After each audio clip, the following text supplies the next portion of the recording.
Oh, I'm not sure. So, good afternoon, ladies and gentlemen. Can everyone hear me? Maybe we could close the doors as well. So, welcome to this session on human-centered artificial intelligence. My name is Juha Heikkilä. I'm the head of the Robotics and Artificial Intelligence Unit in DG Connect in the European Commission, and I'm going to moderate this session, but I'm also going to give you some overall background on the opportunities, financing opportunities, and the focal points of AI work in the Commission then in the next budget period, which starts in 2021 and goes until 2027. So we will then, after that, have different perspectives on AI, from the research aspect over the impact on the industry, impact on labor markets, to the ethics by the four speakers who are with me, whom I will introduce one by one when their turn comes after my initial overview. And then at the end there will be then some scope for questions. So I would start by basically giving you a bit of information about what are the objectives. I don't know if my slides are available. That's right. It's on the small screen. Can you see them? Because I cannot.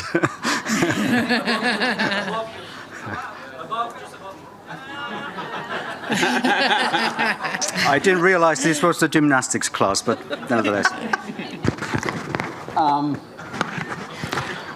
Makes for an interesting session.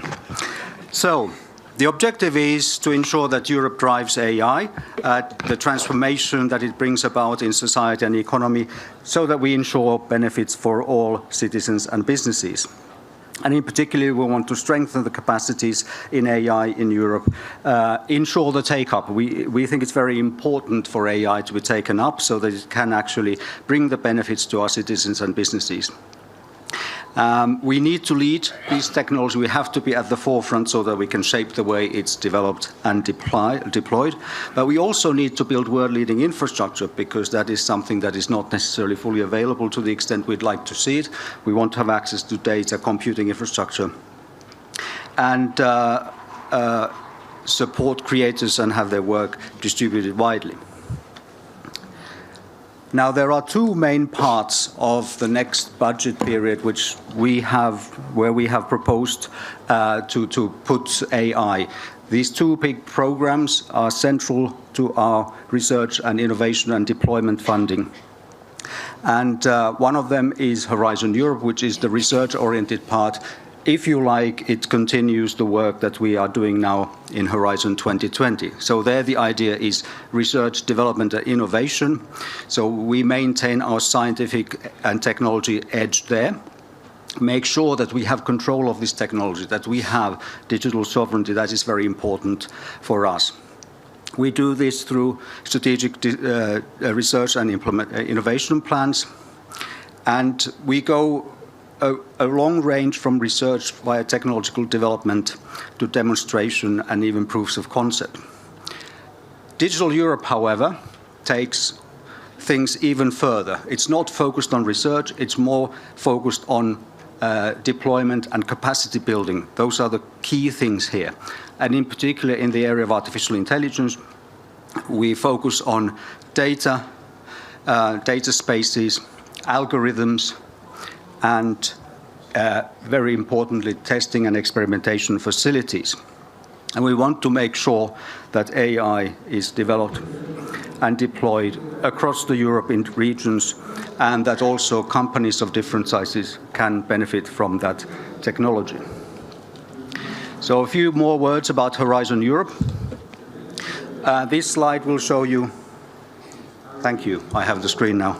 This slide will show you the three pillars which indicate to you the whole span of the value chain that we actually cater for in our funding activities. So we'll start from the very basic research, foundational research in the open science part, especially through the European Research Council and Marie Skłodowska-Curie actions, infrastructures. And then a very big part of AI is, of course, in the digital part of the program, there is this digital, the second pillar, which has digital and industry at its core. There we invest 15 billion euros in that pillar. A big part of that will be artificial intelligence. But artificial intelligence will also feature in the innovation-related actions, for example, in the European Innovation Council. And this is completes the whole range. So here a bit more detail what I already told you. This digital industry pillar of the global challenges and industrial competitiveness has a number of technologies which also include the application of artificial intelligence. But the key core part of this is digital industry, where we invest very heavily in artificial intelligence. Then over to Digital Europe, this new digital program, which is focused on capacity building, infrastructure and deployment, as I said.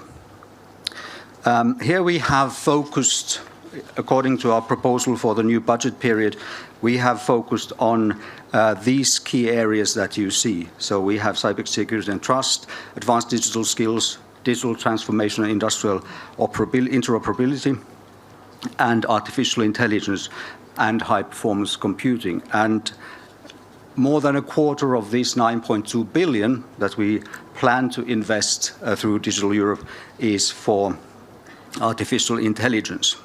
So here the idea is to reinforce the digital capabilities we have and make best use of them.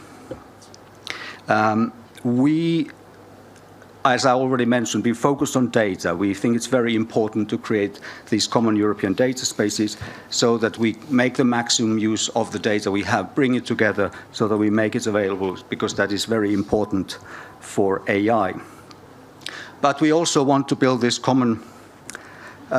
these common European AI libraries of algorithms, a platform that will help us to make use of what we have and build on them, build services on top of that. So the idea here is to provide companies and the public sector with solutions that fit their needs, that suit their needs.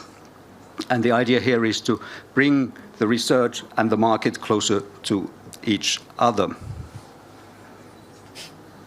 I seem to have lost the screen again.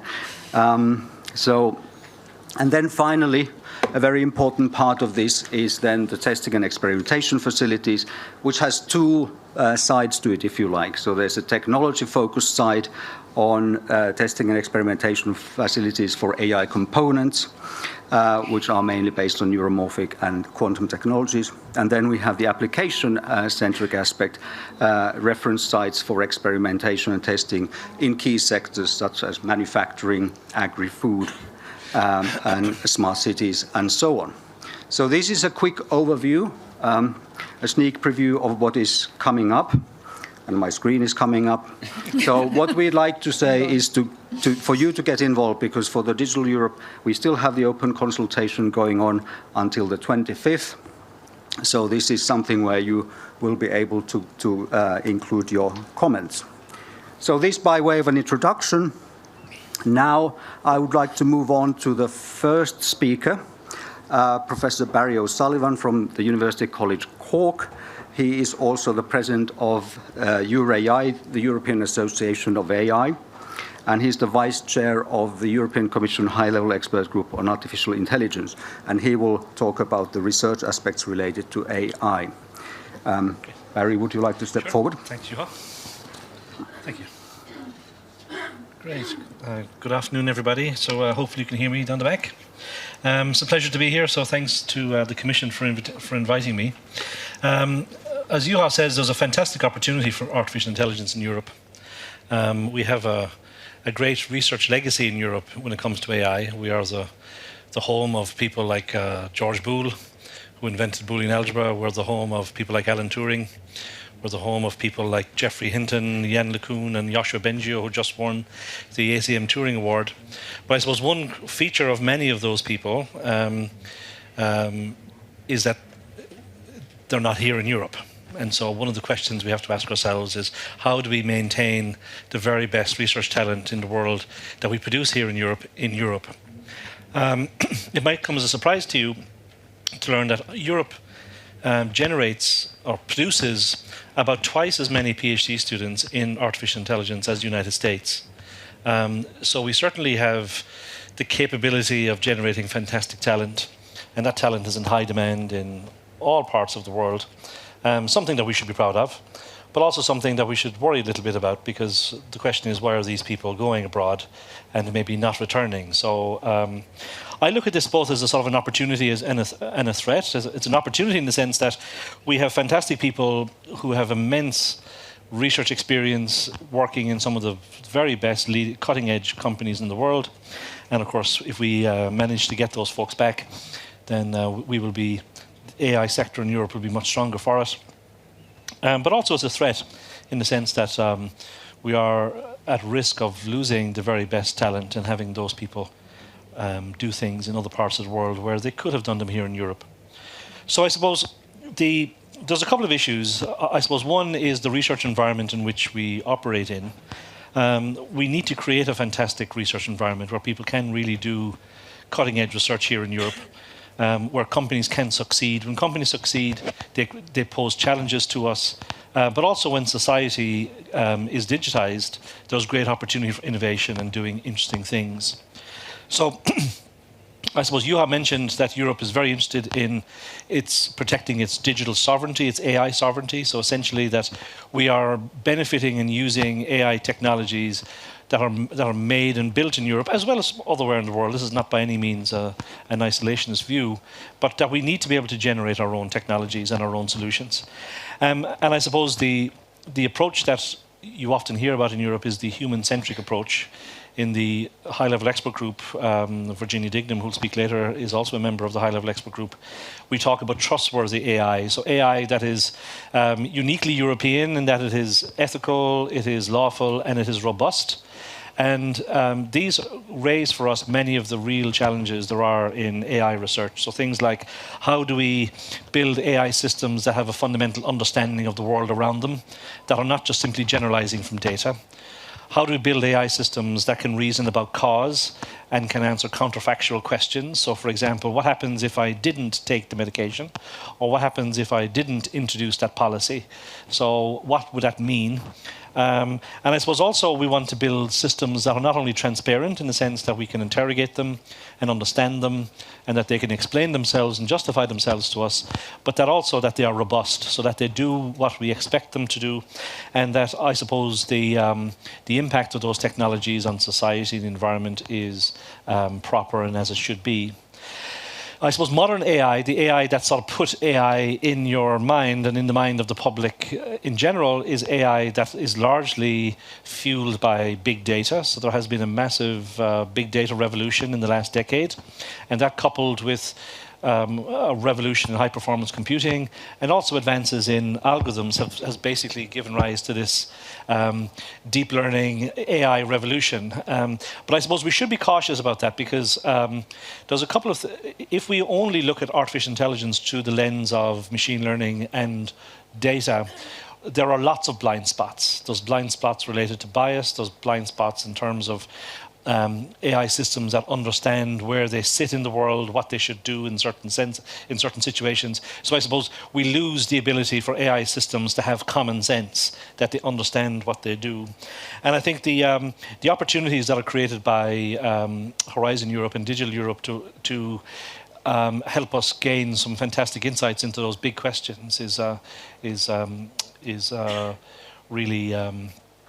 really fantastic, and something we should absolutely embrace.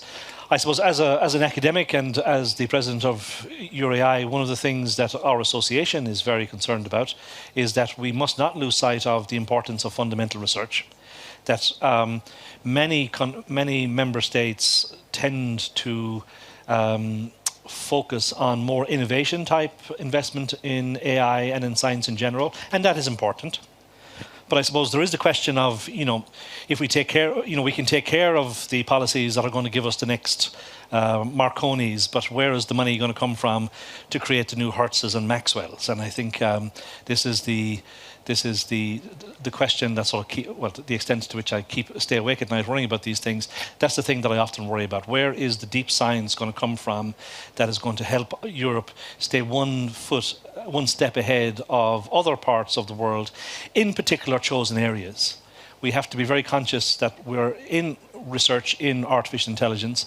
We're not going to be strong in absolutely everything.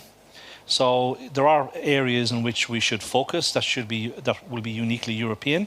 And in the high-level expert group, we characterize this notion of trustworthy AI. So AI that is that can be that's very, very human-centric and has these three characteristics: that is ethical, lawful, and robust. And so this, for me, is the agenda, and in the high-level expert group, we will be looking at what that really means from a technical and scientific perspective, so we can actually chart a specific territory into a specific direction into the future that will allow us to excel and become a powerhouse of artificial intelligence. So we shouldn't feel in any way that there's a lost opportunity for AI in Europe. You often hear people talking about China and the US are significantly ahead. That is not true in general. There are many aspects of artificial intelligence in which Europe leads. So we shouldn't believe the propaganda that we shouldn't start. We have started. We have started AI in Europe for centuries, I would argue, and we should continue to do that. And we have the scientific brain power, the scientific ambition, and we now have the scientific funding programs from the European Commission to make that happen. So thank you very much for your attention, and I wish you a very successful and pleasant afternoon. Thank you.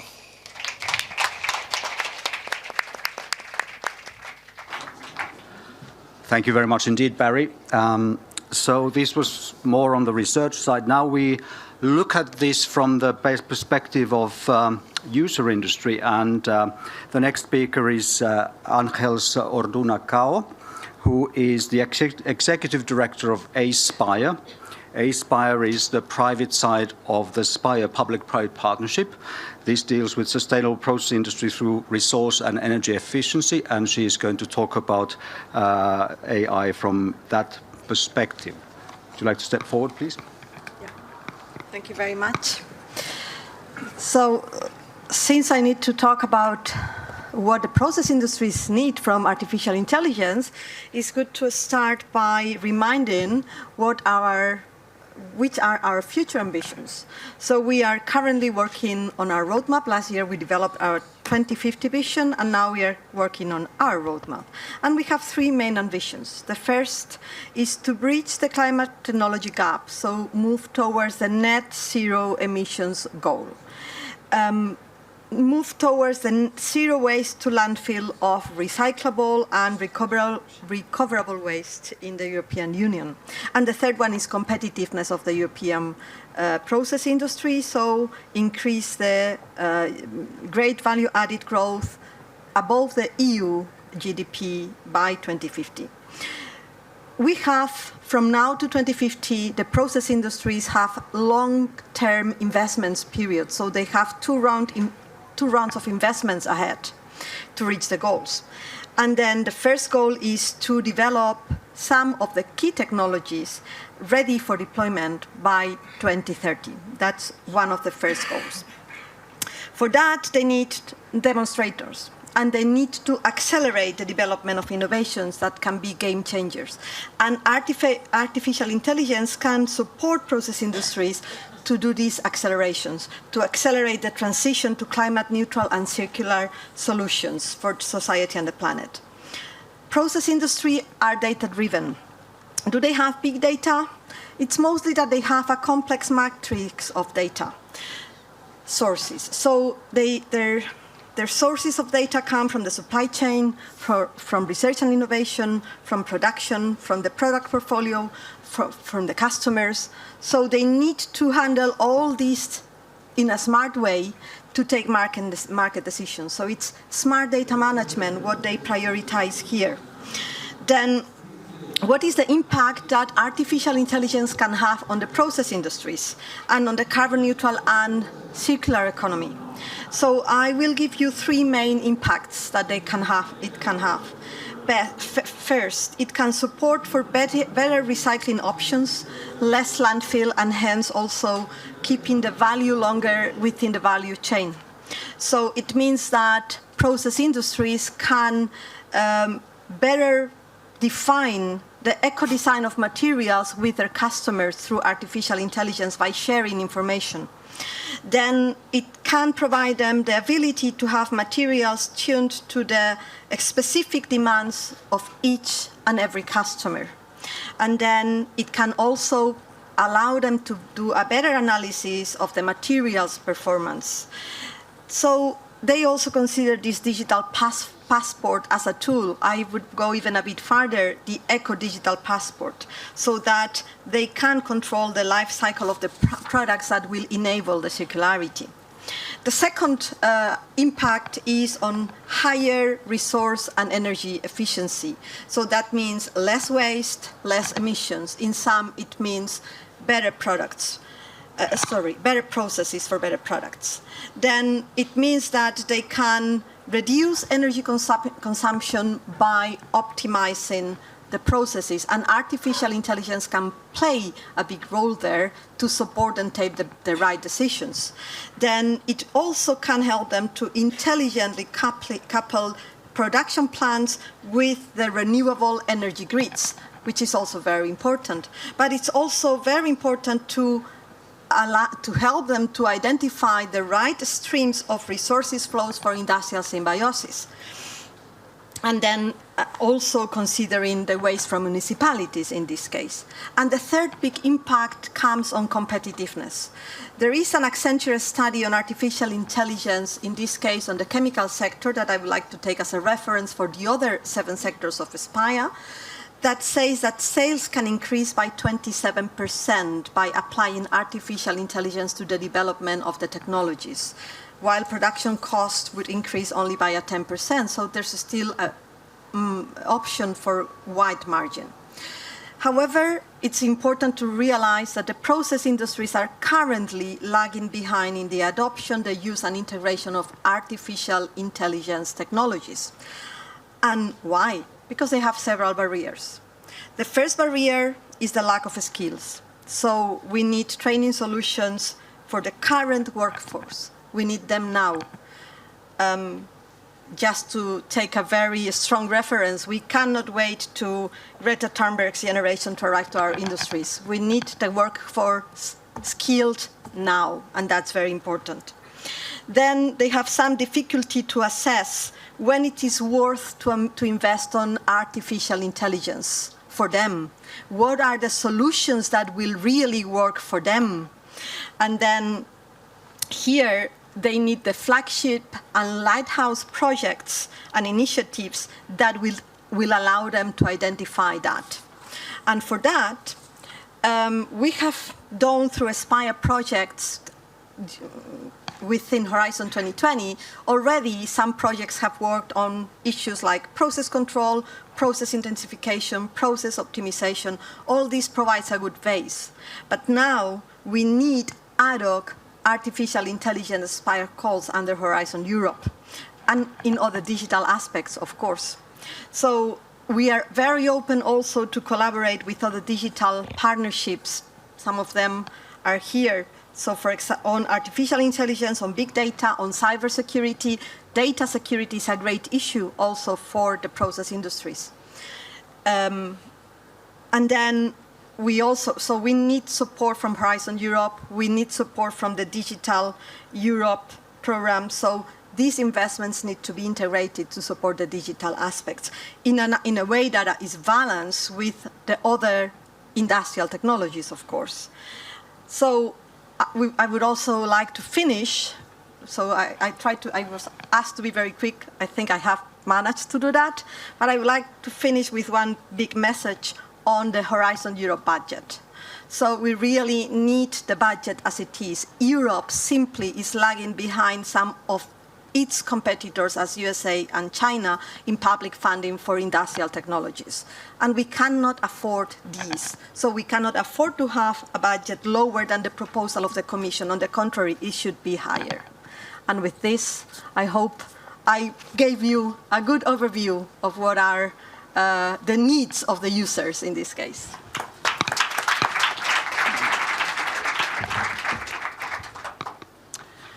Thank you very much indeed, Angels. A very interesting point of view. Next, we would then have a look at how this will impact the future of work and the workplace. And for that particular topic, we have George Zilesh, the Chief Strategy and Innovation Officer for Ipsos Global Affairs, who's going to give you some input and elements about this particular. George, please go ahead. Thank you so much. Delighted to be here. Thank you very much for the invitation. When the Commission reached out to me with this invitation about future and work and AI implications of it, I made a point that I would love to focus on two aspects. One is not the future of work, but the present of work, because AI is here and it impacts the world of work already. So the present and the near future. And the second thing that I wanted to do, and probably some of the speakers before me have already referred to it, that Europe is definitely not alone in this world, and some competitors seem to be strong or even stronger in some of the aspects. So I wanted to put it in an international context. Your presence in the room and having a full room is a guarantee that this is a very popular topic regarding a technology that is considered to be very, very fickle and evolving with the speed of light sometimes. What I wanted to do is to do a little bit of myth busting coming from a research company and operate with data. So you will see a lot of charts. It will be very, very dense and hopefully very, very speedy. But I wanted to make a point that there is research that we have done already in the world of work and the automation, pretty big studies in the last 1 year, and I wanted to give you a glimpse of our findings. The three aspects that I wanted to focus on also as part of a research company is AI perception, so like how public opinion is being or seems to be being disconnected from the business interests, from policy, from the media, and do a little bit of myth busting in that regard. But also we wanted to investigate the impact of AI that is already going on in the world. So where it is being deployed, what are the perceptions of workers? The business benefits are pretty clear regarding productivity and cutting costs, and insight levels unforeseen, but definitely the scenarios, the major scenarios that AI will take in the future, whether it will be job paradise or a symbiotic kind of a relationship with augmented intelligence, or the proper devastation of job markets, the ball is still out in that regard. One thing is for sure, though, that even in the algorithmic economy, in the AI world, people want protection, purpose, and paychecks, of course. So these are the angles that we will be taking. And now let's take a deep dive on our findings. This is a major study that came out a few months ago that we did with the World Economic Forum. And this is high level, so this is above the level of the world of work. There is a perceived distrust, and the public opinion for the very first time, the ones who are concerned about AI is getting stronger, so they took the lead. They expressed an interest to regulate AI towards governments. They expressed an interest to have more regulation on AI towards businesses. But we wanted to dive deeper and find out how much of it is driven by the media and how much of it is driven by people's perceptions that their jobs are not safe. And here's what we have found. We did this study about the perceptions of automation on jobs. And first of all, the first statement is that in the last 10 years, 50% of the people said that automation has already changed their jobs to the better. So the overall outlook is actually positive based on that study about the impact.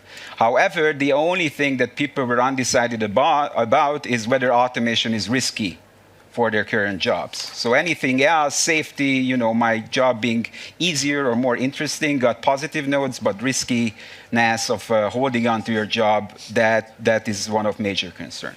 Now, talking about geographical discrepancies, there is a huge level of optimism in China and India about automation, about 60%. Strangely enough, or not strangely enough to many of you, European countries, Germany, France, and Belgium are the laggards, so are the ones where people have the least levels of optimism regarding automation.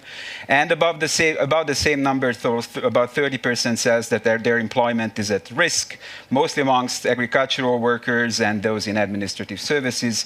Healthcare workers are much more optimistic. Now, when we are talking about emotions about the AI revolution at work, it's mostly still in the positive. So it's close to 80% of people who expressed at least one positive feeling, and 52% had at least one negative feeling. The most interesting finding is that the people who have been surveyed, more than 53% of them are working in workplaces where AI will be deployed in the next 2 years. And the main drivers of these emotions are curiosity and concern, so 60 to 40%. However, EU countries are the ones where workers are the least exposed to AI, and where AI is the least likely to be rolled out within the next 2 years. Now, talking about the people where AI has actually been deployed or there are plans to deploy, you will see that same geographical discrepancy with China, Canada, and the US. Workers expressing that some AI technologies are already in use at their workplaces, and France, Germany, Spain, UK at a much lower levels. I think that the lowermost line is the most important one, where Chinese workers are saying that only 22% says that there are no plans to deploy AI technologies. However, that number is closer to the 60s in Europe, where there are no plans to deploy AI technologies. Is this prudence? Is this caution? Is this a wise decision to do? The ball is still out on that. Now, the people who are actually using AI tools, the impact is mostly still positive. But where European workers have negative outlooks on AI is basically 3 impact spheres. Salaries, so salaries being constrained by more and more automation, job security, of course, and hiring capacity of the right talent for AI. However, I think that the absolute most interesting finding of these studies is that exposure matters a lot. So those people who are already using AI technologies, they are perceiving both risks and opportunities at a higher level than the people who are not using AI at their work. And I think that's a very important point to make, that whoever are exposed are getting also well informed in both levels. And the top risks perceived are increased surveillance, job loss due to automation, and dehumanized work. Inequality. I think that's most people who are talking about AI saying AI has a chance to put inequalities in society on steroids. Now, there are 3 major areas that we have investigated, and people perceive that there will be increased inequality between the highly educated and the uneducated people, the developed and developing countries, and the privileged and the unprivileged. There is only one area where people express that they have no concerns regarding that, and that's the gender gap. Also about the future, now talking about the future of work, 42% is seeing that in the next 13 years, all of their job functions that they're currently doing will be replaced by AI. And 58% says, hell no, that will never happen.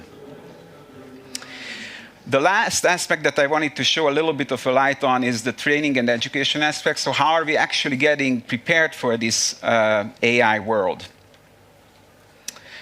This chart shows a global survey about employers actually providing internal and external training. The last survey I have seen that is outside of Ipsos came from IBM, which cautioned that 120 million workers will have to be retrained for an AI world globally.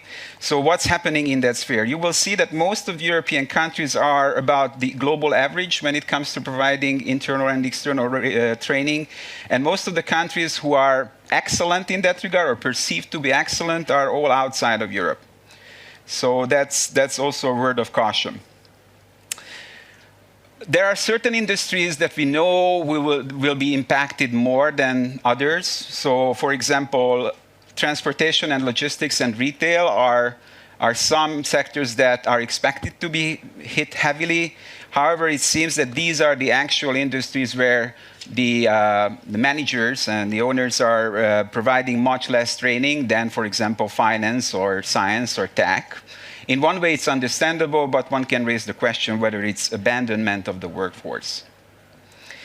The last point that I wanted to make, and this is a big survey, global survey, that's a European survey that we did with WISE about the younger population of Europe.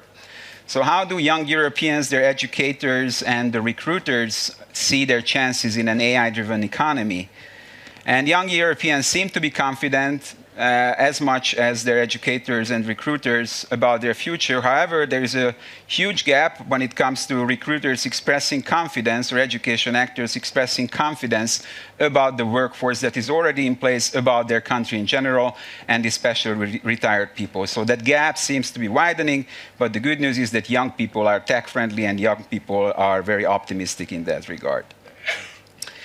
The last point I wanted to make is that based on the humanistic AI goal that we are already discussing and many of the studies coming out and reports coming out of the European Commission, I see that Europe has an extremely big potential to choose its own path when steering an AI world. It's a specific version, it's a specific image of an AI world that is socially conscious and thinking about beneficial and trustworthy nature, as Dr. O'Sullivan has expressed it.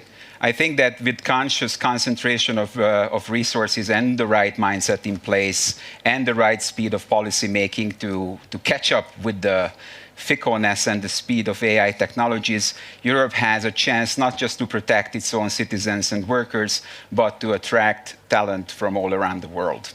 Thank you so much.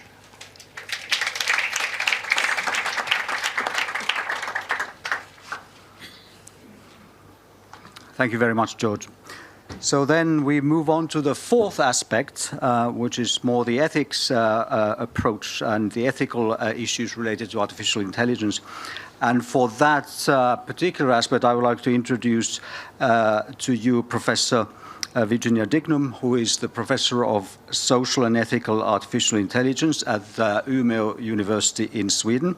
She is also a member of the Commission High-Level Expert Group on Artificial Intelligence, where she has dealt with these issues extensively. Virginia, please, it's your turn. Thank you.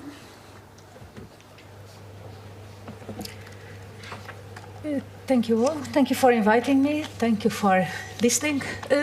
Responsible AI, AI ethics, ethics for AI is something which has been around discussion and media for recently for quite heavily. Why are we now talking about, why should we consider responsible AI or AI ethics? The short question is, of course, short answer is, of course, because we must. And I will try to explain you why is that. First, responsible AI is not about design, or not only about designing systems that are able to deal with ethical dilemmas. It's not about designing systems that are able to tell us what are the best ethical things or to teach us about ethics. It's about designing systems. It's about the way we design systems, the way we develop systems, the way we deploy systems, the way we use systems, and how are we making these developments and this use of systems in a way that is aligned with our human principles, that is aligned with social values, and that it's beneficial for people and planet. So, responsible AI, because we must. It's not only because it's not something to talk about. No one is looking for having an irresponsible AI or an ethical AI. But it's about the way we do AI. It's about the way that we have to understand that AI is not magic. AI is not something which comes from outer space and happens to us. It doesn't happen to us. We, all of us, in smaller or in larger ways, make AI happen. And AI, as we develop it at this moment, is extremely good at finding answers, at identifying patterns in data. Intelligence and our intelligence is much more than only identifying patterns on data. We have to be able to use AI to help us finding these questions, to identify these patterns, but it's up to us to decide which are the questions that we are asking these systems. It's also up to us the way we are using the data and the big data that many of the previous speakers have spoken about. I used to hate the idea or the sentence that people say, data is the new oil. But actually, I would like you to keep that idea in image and think about the mess we made with the last oil that we used and the climate change and the social turmoil that comes from the way we have deployed and used the oil and fossil fuels in the past. Responsible AI is about taking care and ensuring that we do our utmost best to ensure that that will not happen with this new data oil. Responsible AI is also about the idea that another issue which has been referred by many of my colleagues is this idea that we are in some kind of a race in which Europe, China and US somehow are competing. Maybe we are, but I think that it's actually the wrong metaphor to look at. A race gives the idea that there is some end line in which, and at the end line there will be winners and losers. There is no end line. The AI and the way we are developing it now is one of the many steps in development of technology, development of our civilization. Being winning now doesn't mean that you are not winning later. But worse than that, it gives the idea that there is one line, one direction in which we all follow, and whether that direction is one which gets us to bump against the wall or fall down the cliff, it's probably better to first, before following in whatever direction other ones are doing, we really need to look at other possible alternatives. And in these alternatives, Europe is leading. We are leading in the area like Barry O'Sullivan referred, in issues of explainability, in issues of using small data, in issues of causality, in many, many other ways of looking at AI. We are not blindly following the idea that the only way to deal with AI is to getting more data and more computational power to increase somewhere the efficiency of the systems. So in that, I think that there is a great future for Europe on it. So responsible artificial intelligence, because we must, and the European Union is very aware of that, and that's one of the reasons that we have this high-level, the high-level expert group was established. And so far, I think we have, within the high-level expert group, been quite successful in describing how we think that AI should be used in Europe. We have these guidelines. Actually, today we are starting the deep dives with 50 companies across Europe, really going in depth with them on assessing and getting support to understand and to assess the guidelines.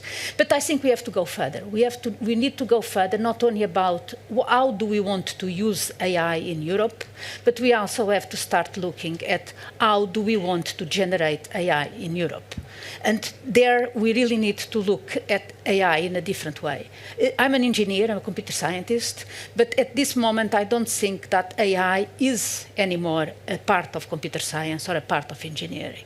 It's a multidisciplinary field, one in which we really need to get a multidisciplinary view and a multidisciplinary way of looking at it. I think we need a new science of AI in which we really bring together humanities, social science, engineering, computer science together to be able to not only handle technicalities of improving the systems, but also the ways that we understand and shape the way that these systems are impacting us. And in there, again, I think that Europe is really taking a lead and is well positioned to do that.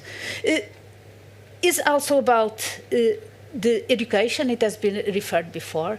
We need education at all levels, not only at higher education level, because we want people to be able to understand what's happening. We want people to be able to participate in these discussions. We want people to be able to take decisions on what type of systems or not to be using or not, and to demand from our policymakers, to demand from our organizations and companies what type of AI do we really want to use and we want to have in Europe or in the world. So in that, I think, again, that we are doing quite a lot of good steps in Europe. So Artificial intelligence, yes, it's a great way and a technology which is here, and it will really have the capability to change the ways we are living for the best. But we really have to take care of using, developing, deploying and generating it in a responsible way. We must. It's what our future generations will ask us why we didn't. Thank you.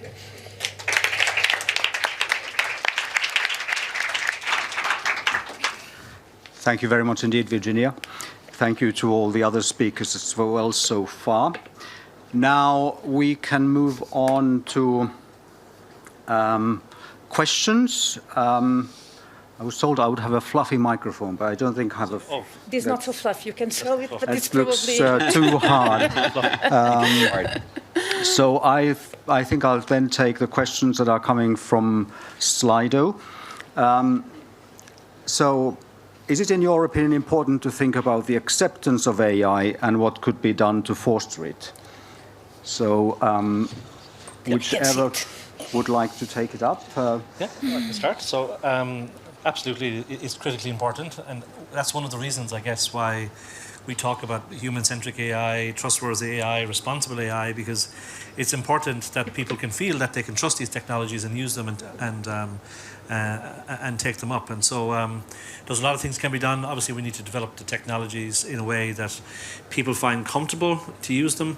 I suppose one fundamental thing is that we really need to get people, the population at large, comfortable with the concept of AI, what it is and what it is not. There's a lot of hype around AI that we need to be careful of. So absolutely, this is something that we need to be very, very careful of. Does someone else want to comment on that? Just one sentence. I think it's that this trust needs to be built, I think. There are known methods of building trust. It's not just a general acceptance that we have to reach, but an acceptance towards technologies that have been developed with the human public interest on mind. So not just all existing AI technologies, some of them are not that beneficial, we know that. Indeed, it's not about accepting AI, it's about being able to decide which AI to accept and when to accept AI and where to accept AI.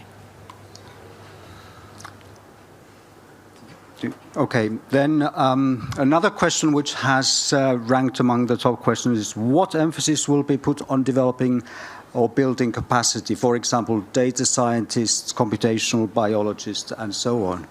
Angels, you mentioned skills as one of the sort of obstacles or one of the reasons why there is an arrears in this. I don't know if you would like to comment on that particular question. Well, basically, the issue is that when artificial intelligence, I think they're both connected, the previous question and this one. So when artificial intelligence needs to be applied in the process industries, then you need the operators to understand how to use it. And you need the right capabilities to create the right tools and the right algorithms or to apply it to the right processes. But also then you need the operators to be able to interpret the data and to be able to use it. And this needs to be trained, because otherwise, how do you apply it? And it's linked to the decision on which are the AI technologies that need to be applied directly into the process industry or not. So. I suppose very specific, I suppose very concretely, the Digital Europe program is a capacity building program. You know, that's one of the, you obviously knows much more about this than I do, but it's primarily about capacity building. And if you look around Europe, you'll find that there are training programs now that look at, you know, trying to upskill people who are out already in the professions, who want to develop an interesting career track. As Virginia said in her talk, that AI is multidisciplinary. So you see a lot of people now doing a kind of a dual career track between, say, law and AI, and that's very, very important. But also just the training of ordinary citizens in what is and is not AI, what trustworthy AI looks like, what it doesn't look like. These sorts of things is absolutely key. If you don't have the capacity in terms of the people, then that's a challenge. The other question around capacity is just the physical infrastructure, you know, the high performance computing infrastructure, the data infrastructure, and there's lots of initiatives going on in Brussels, in Europe at the moment. The European Open Science Cloud is one, for example. So there's a lot of focus on capacity. What we need to to do is build that sort of a pan-European strategy which pulls all this together and makes sure it delivers in a coherent way. And of course, that is the coordinated plan and the purpose around that. So there's lots of focus on that. Just one more sentence, because when we are talking about AI skills, most people see it purely in the technical realm. And I think that there are a lot of behavioral skills that have to be added on top of that.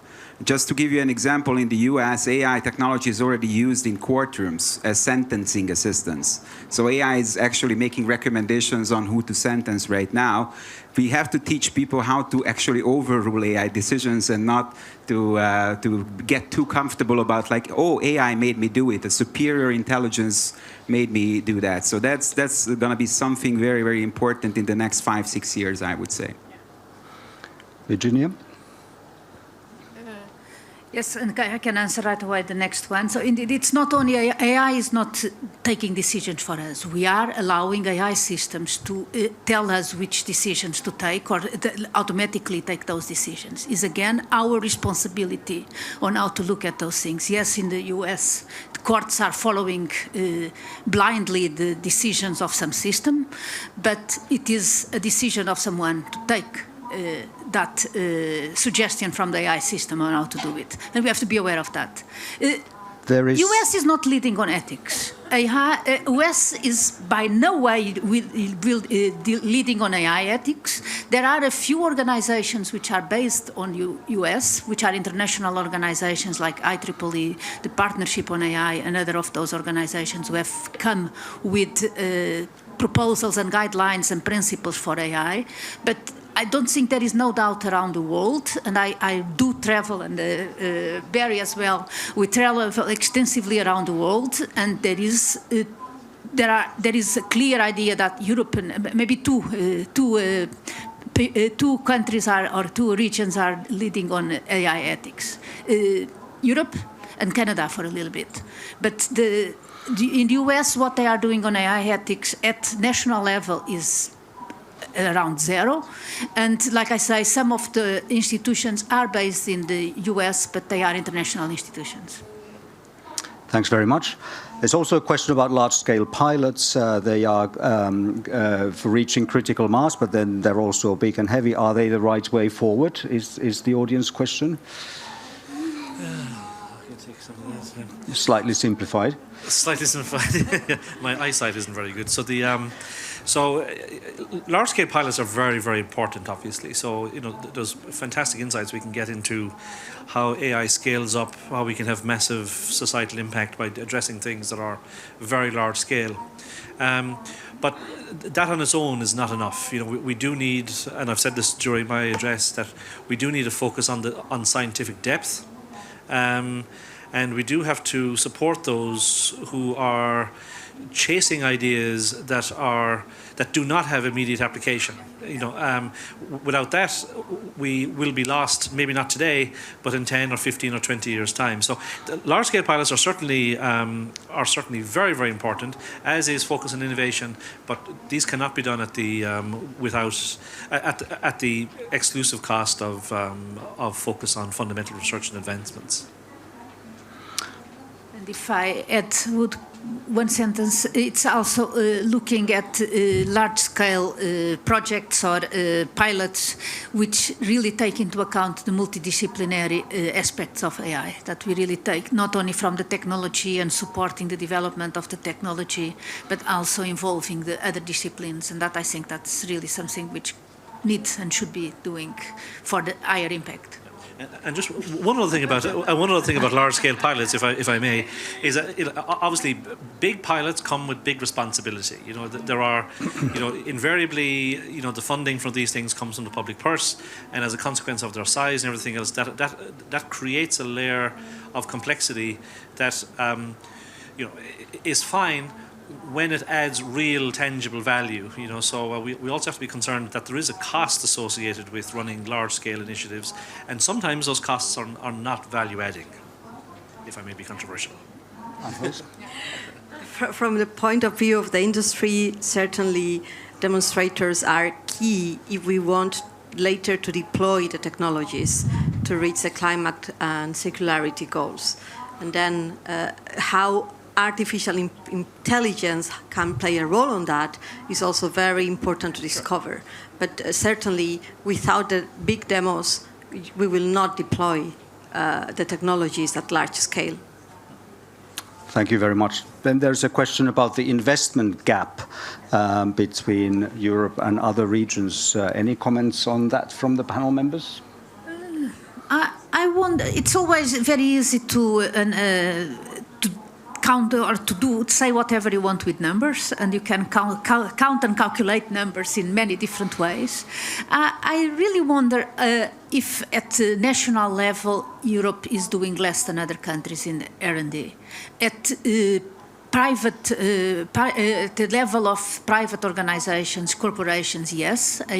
Europe is really lacking behind in terms of investment from large companies and from large private organizations in AI or other research. But at national level, I don't think so. I'm now in Sweden, which there is huge, only a country of 10 million people. They have AI programs for over half a billion euros. So I don't think that there is much less than other countries. It's just that maybe it's perceived differently also because of the huge investment, for instance, in the US by the very large tech companies. Yeah, I suppose there's a couple of points to make in addition to that. Well, Europe, of course, is not a country; it's a collection of countries. So there is, and I think there is. It never ceases to amaze colleagues that I have in the United States, for example, how accessible research funding is in Europe. If you're a scientist in Europe, in the United States, and you're applying to the NSF for funding, you're going to be very lucky to sustain yourself over the long period. I suppose there are fundamental differences between Europe, obviously, and other markets. So, for example, in the US, the very big companies are the tech companies, right? They are the Apples and the Facebooks and so on. That's not true in Europe. The big companies in Europe are in life sciences. They are manufacturing companies. So structurally we're very, very different, and so that does have a knock-on impact. We do have to recognize as well that the vast majority of investment in AI research internationally is from the private sector. It's not from the public sector. So we have to think about this very, very carefully. One of the things that some numbers Juha didn't mention in his address at the beginning is that the hope or expectation or ambition is that from 2021 there will be an annual spend in AI in Europe of about 20 billion euros. A significant proportion of that, of course, will come from the private sector. So one of the questions we have to ask ourselves in Europe is, well, given that we're structurally different, that we don't have the big tech companies here sort of indigenously, how do we create an environment where the companies who are not native AI and technology companies invest significantly in AI and match the public purse? And that's a uniquely European challenge, I would argue. Thank you. I would like to add one thing, because I had a look at a couple of numbers, very interesting numbers. It was Mariana Mazzucato who said, we should do what our competitors do, not what our competitors say they do.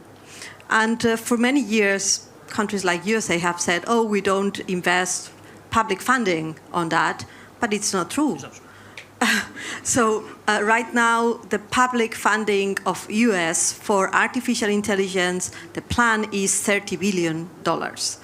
In only 3 states of China, it's $27 billion. It's much more than we are investing publicly.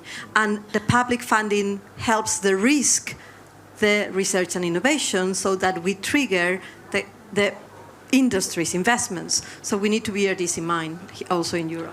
And there's nothing worth bearing in mind. One fundamental difference between Europe and the US is obviously Europe is still 28 countries. And that does make it more complex, So there is a saying that a problem shared is a problem halved. In my experience, a problem shared is a problem doubled. So we do tend to have there is that complexity additionally in Europe. So we do have to work together in a very coordinated and collegiate manner, because otherwise we're not going to be able to reap the full benefit. That's a very good point where I would like to cut this off, but I would like to still hand over to George very briefly, because there was something very interesting what you said. To wrap this up, you said that exposure to this technology helps. This is also something we've discovered in our Eurobarometer studies related to robotics more specifically, that exposure tends to alleviate the fears and concerns. Can you comment a bit more on that? I think what I said is it was even more balanced than that. It does not just alleviate the fears. Actually, it adds on, it raises the levels of both opportunities and risks in the person. And I think that with the fundamental conviction of the EU and European countries towards democracy, I think it's an obligation of the EU towards its citizens and workers to increase their level of understanding. And based on what we have found, this level of understanding can only be increased when they are actually exposed to these technologies. So let people decide on their own, but definitely there is an urge, there is something that needs to be done centrally to launch programs that increase that exposure. Thank you very much indeed. And on that note, if I may, I would like to conclude this session. You will have learned that Europe is good in AI research. You will have learned that Europe is leading AI ethics. You will have heard many positive messages about this technology. You've also heard some of the concerns that are out there and how they can be addressed. So I hope you have messages that you can take home, things that you can reflect on. I would like to thank the panelists once more. Would you like to give a big hand to them for their contributions?